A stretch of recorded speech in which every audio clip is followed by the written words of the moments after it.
Hospital পর্যন্ত পৌঁছাই দিলাম।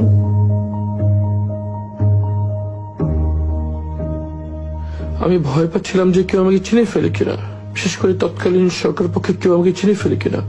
এই ভয়ে আমি গামছা দিয়ে মুখ ঢেকে বসেছিলাম।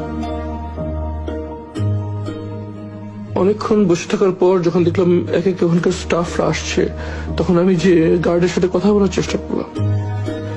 তখন গার্ডরা আমাকে চিনতে পারে নাই, এই জন্য আমি ঢুকতে পারি নাই।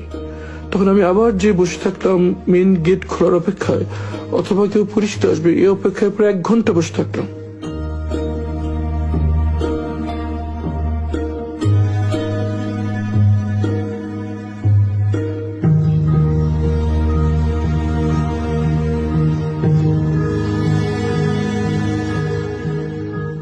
এক ঘন্টার মধ্যে আমি বসে থাকলাম, কিন্তু পরিচিত কাউকেই পেলাম না।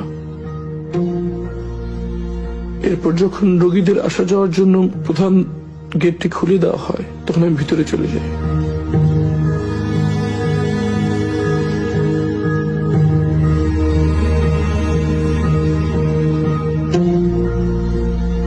মনের ভিতরে প্রচন্ড আশঙ্কা কাজ করছিল।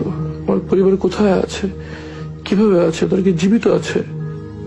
মনের ভিতরে ঝড় বয়ে যাচ্ছিল।